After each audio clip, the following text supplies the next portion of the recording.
Oke, Ibu Mintarsi, selamat malam Bu. Selamat malam. Bu, sebagai seorang psikiater melihat dampak nih seorang anak yang dipisahkan oleh seorang ibunya, apa sih Bu? Sampai tidak dapat memenuhi kebutuhan sang anak ini ya, bisa dikatakan secara ASI ya.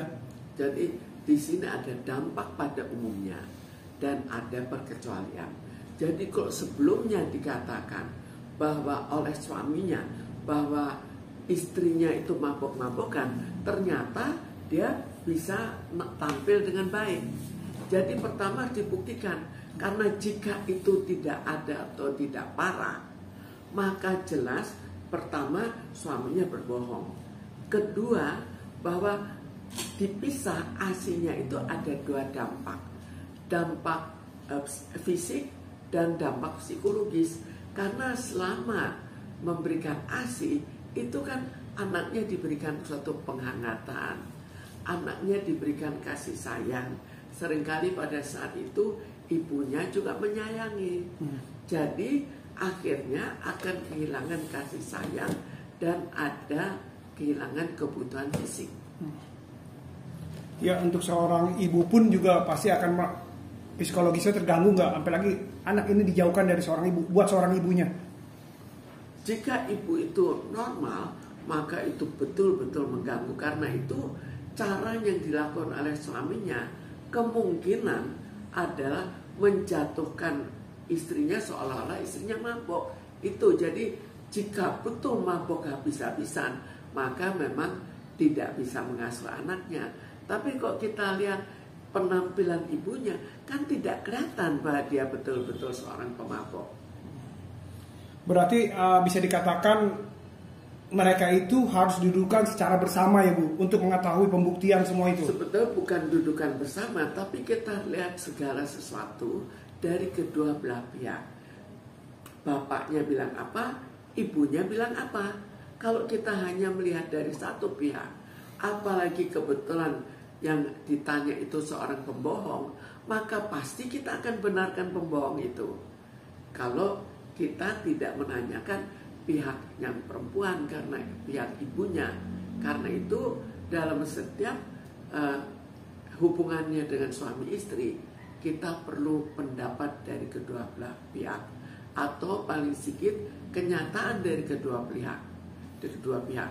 Kebetulan pihak satu di Singapura yang nggak ditanya, ya semuanya akhirnya orang bisa membenarkan suaminya, atau bisa juga mempersalahkan hanya dari segi bahwa hak asuh.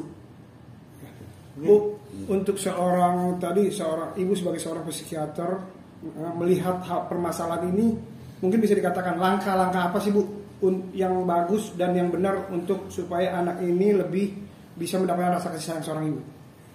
Jika anak itu memang ibunya bukan seorang pemabok seperti yang dikatakan, maka seharusnya dia sepenuhnya ikut ke ibunya.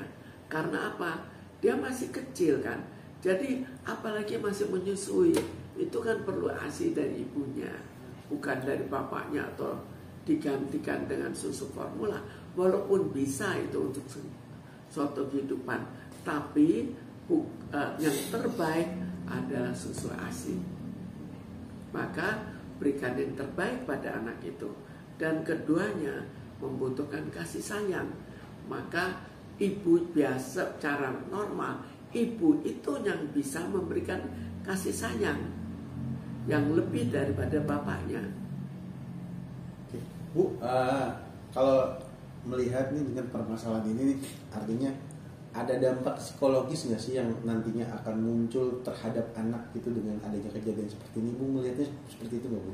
Dampak psikologis bisa diduga tetap akan ada.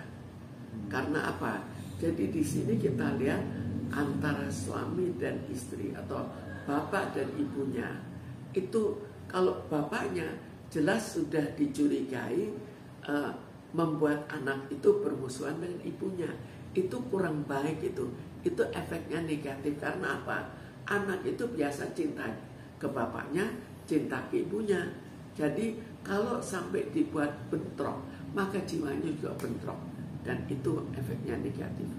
Itu bisa juga berkaitan dengan ini nggak sih? Mungkin kan ada selama ini banyak anak-anak yang kadang ini mengurung diri atau mungkin tidak tidak itu salah satu sebab ini nggak sih Bu, yang kalau Ibu melihat sebagai psikiater nih, psikologi seperti itu nggak sih Bu? Tidak kepercayaan diri untuk seorang kalau anak. orang suka mengurung diri anaknya, kan itu suatu yang sifatnya jiwa tidak sehat. Mestinya ada apa-apa, tapi belum tentu itu satu penyebab. Mungkin ada penyebab lain. Jadi mungkin saja suami istri juga masih tetap belum bercerai, tapi pengasuhan ke anaknya kurang terarah sehingga akhirnya anak itu mengurung diri. Bu, ini juga menjadi pertanyaan yang yang membuat saya ini patut diwaspadai, karena gini Bu, peran dari seorang ibu ini sangat vital ya bagi anaknya, sampai dia memperjuangkan dengan melaporkan, datang ke Polda bolak-balik. Ini artinya ini ibu melihatnya secara psikologi ini fisik dari seorang ibu ini benar-benar tulus nggak sih Bu? Emang niatan jahat, karena selama ini opini yang dihembuskan bahwa ibunya ini yang sangat kejam gitu terhadap anak, tapi di sisi lain dia memperjuangkan ini hak asuhnya untuk sampai melaporkan. Artinya kan karena itu kalau kita lihat dari segi suaminya, maka dibuktikan bahwa apa yang dikatakan oleh suaminya tidak ada. Kalau yang dilihat dari segi istrinya tentang suaminya kan nyata, dia ya hidup bersama dengan orang lain. Artinya harus ada perjuangan dari ini ya. Mungkin perlu juga nggak pihak-pihak terkait Bu untuk menengahi permasalahan ini, seperti mungkin kayak KPAI Komisi atau Perlindungan misalnya seperti itu, perlu juga nggak Bu kalau menurut Ibu? Ya, kalau memang bertekad untuk menengahi itu bisa saja.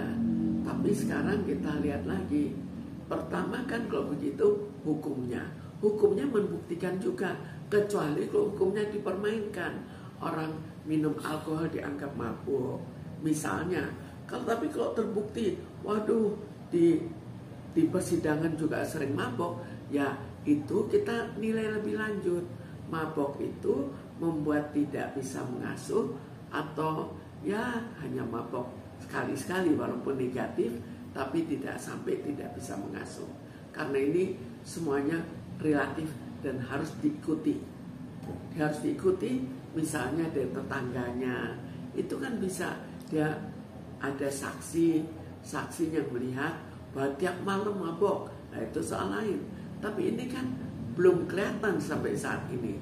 Karena belum kelihatan, diduga bahwa suaminya bohong. Tapi itu semua harus dibuktikan. Buktikan kebenaran suami, buktikan kebenaran istri. Oke.